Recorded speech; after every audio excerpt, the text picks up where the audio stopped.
Assalamualaikum warahmatullahi wabarakatuh. Perkenalkan, nama saya Nadia Stefaniza dengan NIM 401190287 dari kelas Ekonomi Syariah. Pada video kali ini saya akan meresum pertemuan 9, 10, dan 11 dari kuliah perekonomian internasional. Yang pertama dari pertemuan ke-9. Pada pertemuan ke-9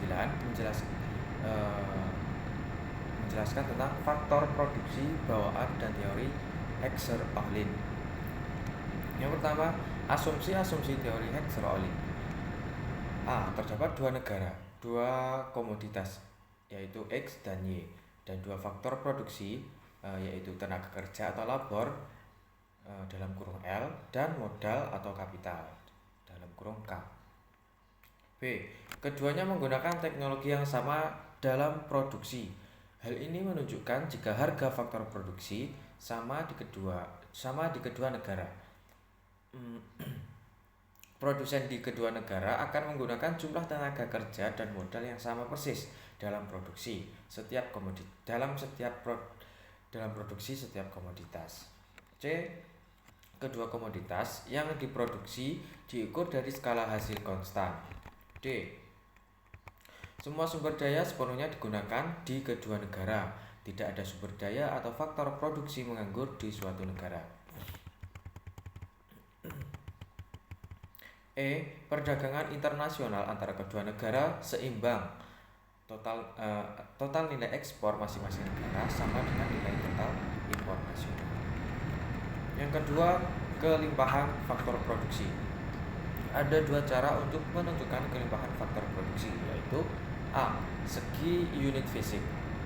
Dalam hal ini, negara dua memiliki modal yang berlimpah jika rasio dari jumlah total modal dengan jumlah total tenaga kerja tersedia di negara dua lebih besar daripada di negara satu. B.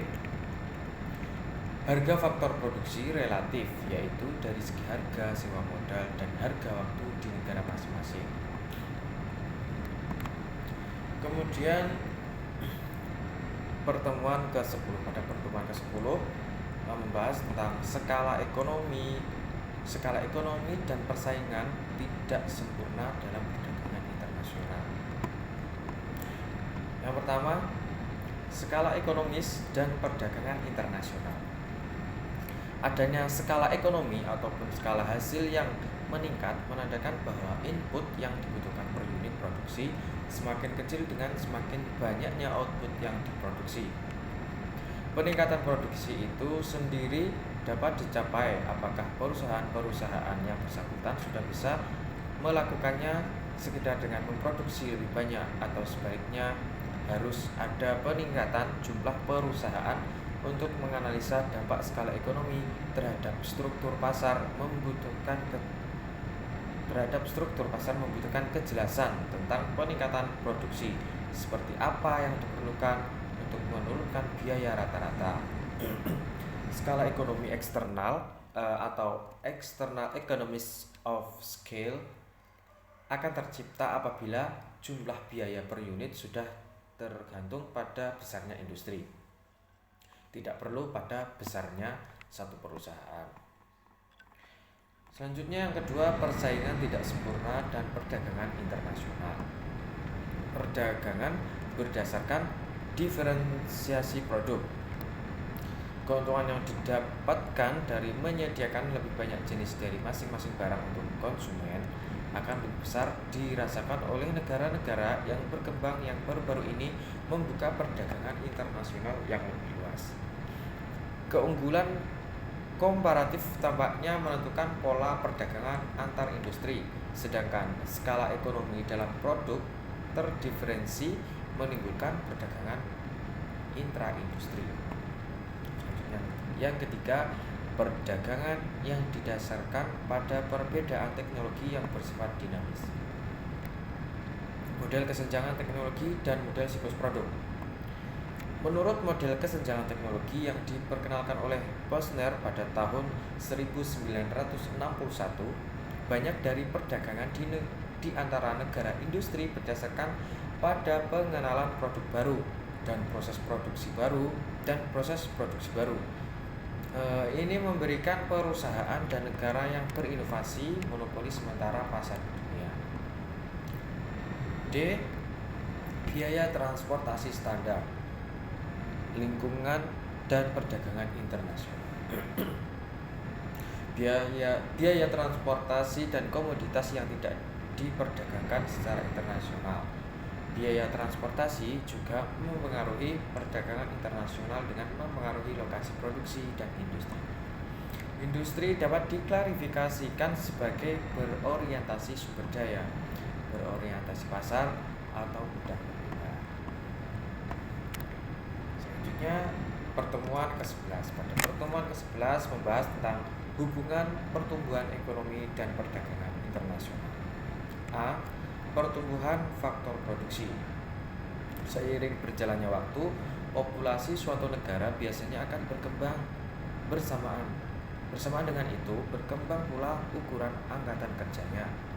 Begitu pula dengan memanfaatkan sebagian dari sumber dayanya untuk menghasilkan peralatan modal, negara meningkatkan persediaan modal.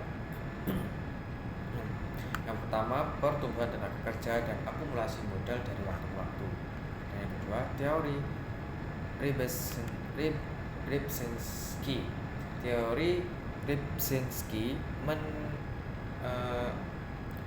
Teorema Rybczynski mendalilkan bahwa pada harga komoditas konstan, peningkatan kemampuan dari salah satu faktor akan meningkatkan output dari komoditas yang padat dalam faktor itu dengan proporsi yang lebih besar dan akan mengurangi output dari komoditas lainnya.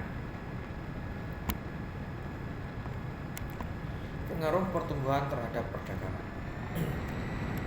Jika output dari komoditas ekspor negara tumbuh secara proporsional lebih dari output dari komoditas yang diimpor pada kondisi harga komoditas relatif konstan, pertumbuhan cenderung mengarah pada peningkatan yang lebih besar dari proporsional dengan perdagangan dan dikatakan sebagai pro-perdagangan atau pro-trade. Jika tidak, maka disebut anti-perdagangan atau anti-trade atau netral. Peningkatan output memiliki efek perdagangan netral jika itu mengarah ke tingkat yang sama dengan peningkatan perdagangan. Pertumbuhan serta nilai tukar dan kesejahteraan suatu negara. Pengaruh pertumbuhan terhadap kesejahteraan suatu negara tergantung pada selisih dari efek nilai tukar dan efek kesejahteraan. Efek kesejahteraan atau wealth effect mengacu pada perubahan output per tenaga kerja atau per orang sebagai hasil dari pertumbuhan.